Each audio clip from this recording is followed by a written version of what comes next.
Bonsoir, bienvenue dans ce nouveau tutoriel consacré à la dérivée de la fonction sigmoïde. Dans un premier temps, je vais rappeler la formule de la fonction sigmoïde. Vous voyez que j'ai mis un symbole qui correspond au sigma à cet endroit. Alors, le sigma, c'est dérivé de sigmoïde, vous voyez. Donc ça fait sigma de x égale 1 divisé par 1 plus exponentielle de moins x. Et pour la formule de la dérivée, comme c'est de la forme de, donc la dérivée 1 sur u, on voit que c'est de la forme donc de 1 sur u, ça nous donne dérivée de moins u sur u au carré.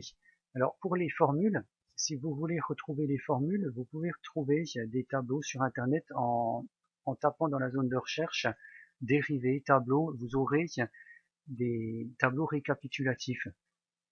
Donc au niveau du u, ça correspond donc dans notre fonction sigmoïde, ça correspond à 1 plus exponentielle de moins x. Donc on va remplacer 1 plus exponentielle de moins x à la place du u. Donc ça nous donne la dérivée, ça nous donne donc la dérivée de la fonction sigma. Donc, ça nous donne moins, donc, entre parenthèses, dérivée de 1 plus exponentielle moins x divisé par 1 plus exponentielle moins x au carré. Vous voyez, j'ai juste remplacé. Alors ensuite, donc on sait que 1 plus exponentielle de moins x, donc la dérivée de 1 plus exponentielle de moins x, c'est moins exponentielle de moins x. Donc on le remplace entre les parenthèses, et on sait donc que moins et moins, ça donne plus, donc ça s'annule. Donc je passe à la suite, donc ça nous donne exponentielle de moins x au niveau du numérateur, et au niveau du dénominateur, 1 plus exponentielle de moins x au carré.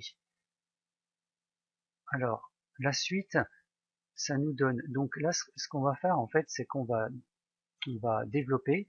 Donc là, si on développe, donc pour casser le carré, ça nous donne donc 1 divisé par 1 plus exponentielle de moins x, facteur de exponentielle moins x, divisé par 1 plus exponentielle moins x.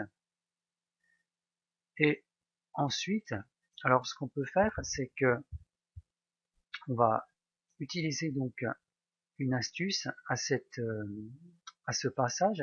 Vous voyez que ici, on peut mettre, là, on peut sortir un 1 et mettre un moins 1. Donc ça, c'est faisable. Et après, vous allez comprendre pourquoi. Donc là, on rédige cette partie. Et ensuite, là, ce qu'on peut faire,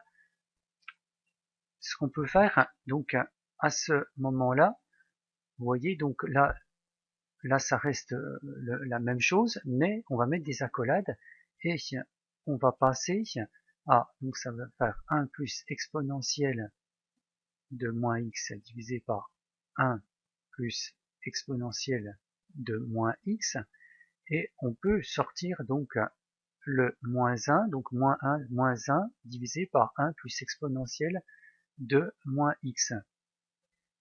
Et là c'est intéressant parce que ça va nous donner un 1, donc cette partie-là, ça va nous donner un 1, et on aura 1 divisé par 1 plus exponentielle moins x, multiplié, on laisse les accolades, 1 moins 1 divisé par 1 plus exponentielle moins x, et vous constatez que 1 divisé par 1 plus exponentielle de moins x,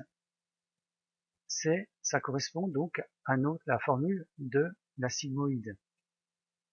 Donc si on la remplace, on peut la remplacer deux fois, une fois à cet endroit et une deuxième fois à cet endroit. Et donc pour la dérivée, donc la dérivée sigma de x, ça nous donne donc sigma de x multiplié par 1 moins sigma de x. Alors ce qui est intéressant, c'est que on constate donc la primitive donc fait partie, et on peut dire, je crois là on donne l'expression la primitive est fonction de la dérivée.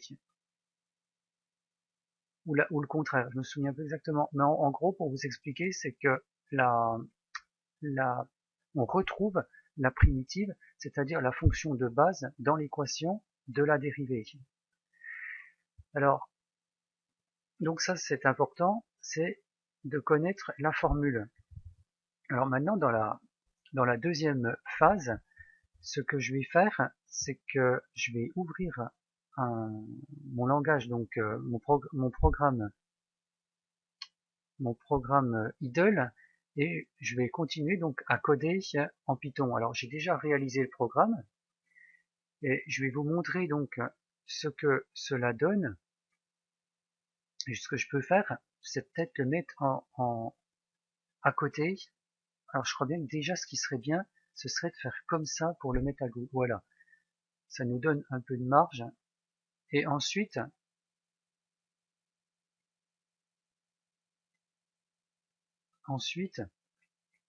donc je vais vous montrer comment j'ai fait pour coder. Bon, c'est relativement simple quand on connaît la formule. Vous voyez que j'ai créé une variable tableau que j'ai appelée tot_2 et donc en fait j'ai recréé la même fonction que la première, sauf que j'ai changé le nom. Donc au lieu de mettre sigmoïde, j'ai mis dérivé, et ensuite j'ai mis la formule qu'on trouve ici. Donc en fait pour que ce soit plus lisible, j'ai réalisé en deux étapes. Donc j'ai créé une variable z, et dans cette variable z, je lui ai mis donc cette partie ici. Vous voyez, donc je regarde. Oui, alors oui, en fait pour vous expliquer, c'est en fait j'ai codé donc cette partie-là. Hein, faut bien comprendre parce que là, ça nous donne donc sigma de x qui correspond à ça. Donc dans la première partie, cette première partie, ce que j'ai fait, c'est que ça correspond donc à cette première partie, donc 1 divisé par, entre parenthèses, 1 plus, voilà, j'ai utilisé la bibliothèque NumPy, que j'ai abrégé par NP, et j'appelle donc la fonction exp, donc exponentielle, et je mets un point, faut pas oublier de mettre le point entre, qu'ils comprennent que c'est la fonction exponentielle, et entre parenthèses, j'ai mis moins x, donc ça correspond à cette partie-là. Et ensuite, j'ai créé une autre variable, et cette autre variable, c'est relativement simple, ça va correspondre donc à notre dérivé, et je l'ai appelé DER, qui correspond donc à dérivé. C'est plus, comment dire, c'est plus simple en termes de relecture. Et donc j'ai repris le z qui correspond à la première partie, et j'ai codé la deuxième partie, donc multiplié par, donc là, entre parenthèses 1 moins 1 divisé par 1 plus toujours la même chose, hein, donc np.exp, et entre parenthèses moins x. Alors ne pas oublier les trois accolades, les trois, et normalement vous pouvez le voir si c'est bon. Par exemple, je vous montre. Là, si j'en mets une, il reconnaît cette partie-là, 2, il reconnaît cette partie-là, et 3, il reconnaît la totalité, donc c'est bon. Et donc j'ai fait donc z multiplié par cette partie-là qui correspond donc à la dérivée. Et ensuite, alors là c'est un petit peu plus technique, bon bah c'est la même chose en fait que la première, c'est que vous voyez le tableau, en fait ça va boucler en fait. Il faut comprendre que ça va boucler avec les éléments qui sont placés ici, donc les éléments qui se trouvent dans cette variable tableau, qui vont de moins 5 à 5, avec les 20 éléments, et donc il va boucler, en fait, pour vous expliquer, lorsque je vais exécuter donc for n in x, je vais envoyer donc la fonction dérivée n, lui au début ce qu'il va faire, c'est qu'il va prendre moins 5, donc il va traiter avec moins 5, il va faire l'opération, et il va mettre le résultat dans tot_2. Et après, il va travailler avec, on va dire, moins 4, admettons, donc il va refaire le travail, il va calculer et va mettre le résultat dans la variable tot_2 et je vais me retrouver donc avec un tableau.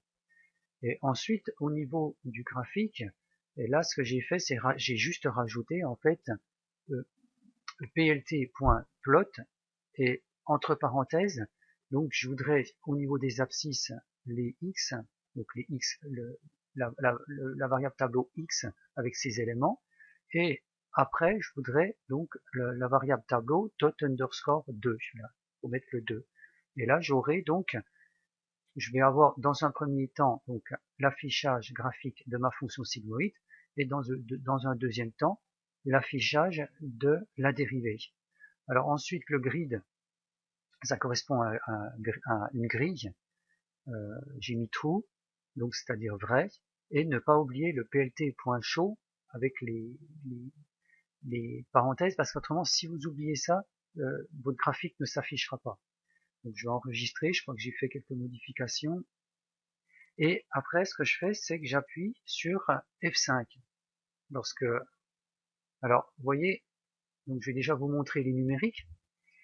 Les numériques, ce que j'ai fait en fait, c'est que à cet endroit-là, pour débugger, vous voyez que j'ai mis un print tot2, 2 points, et j'ai appuyé, j'ai codé donc print entre parenthèses tot2, c'est-à-dire qu'à chaque coup qui va remplir la variable tableau tot2, moi je voudrais voir exactement comment il réagit et ce qu'il met dans cette variable. Donc là, on voit très bien, donc déjà un élément, après 2 éléments, 3 éléments, et ce qui est bien, c'est qu'on peut vérifier les numériques. Vous voyez, à ces endroits-là, et on voit qu'elle grossit. Donc avec la fonction append, qui se trouve ici. C'est-à-dire que le résultat dans DER, à chaque coup, il va remplir, il va revenir, il va faire un passage, et il va remplir progressivement la variable tableau tot_2. Donc, on voit qu'elle grossit, elle grossit, elle grossit. Et ce qui est intéressant, c'est que, vous voyez, donc je vais mettre à la dernière, vous voyez que le tableau contient plusieurs éléments. Il monte, donc il monte, et on se retrouve, vous voyez, à 0, au maximum à 0,24. Donc ça passe à 0,24, et après, donc ça monte, et après ça redescend 0,21 pour revenir à 0,006. Donc maintenant, je vais vous montrer le graphique. Donc le graphique est assez éloquent. Voilà, je vais vous montrer. Donc on voit donc la fonction sigmoïde, et en rouge ou en orange, on voit donc la dérivée de la fonction sigmoïde. Et on voit qu'elle atteint à peu près 0,25, et donc elle croît, elle arrive à son extrémum à 0,25, donc sur les Y, et après ça redescend. Et donc voilà, avec le programme Python, donc ce qu'on peut faire, d'une manière quand même assez rapide, hein. Ce qui est intéressant avec Python, vous l'avez compris, c'est que c'est assez intuitif comme langage. Moi, je trouve très facile d'emploi par rapport à d'autres langages de programmation que j'ai eu l'occasion de faire. Et je trouve que pour la finance, c'est un langage de programmation, surtout pour l'analyse fondamentale et le quantitatif. C'est un langage de programmation qui est très intuitif et très, comment dire, très pratique d'usage et assez rapide pour ce que l'on veut faire. Alors, dans la prochaine vidéo, on va revenir donc sur d'autres spécificités. On va regarder plus attentivement cette dérivée, car comme vous pouvez le constater déjà, je vais vous en parler un petit peu, vous voyez que on voit bien que il y a une phase d'accélération et ensuite une phase de décélération. Et vous voyez, par rapport à la fonction sigmoïde, on voit bien qu'à un moment donné, ici, il y a une phase d'accélération, et puis là, tout d'un coup, ça décélère pour après ne plus du tout accélérer. Voilà. Alors si vous avez des questions sur ce tutoriel, n'hésitez pas. Je sais qu'il y a des points qui peuvent paraître complexes, hein. J'utilise plusieurs langages de programmation, plusieurs notions. Bon, il y a pas de souci, hein. Moi, j'essaierai de répondre à vos questions, hein, si vous en avez. Et donc, je vous dis à bientôt pour la prochaine vidéo. Bonne soirée.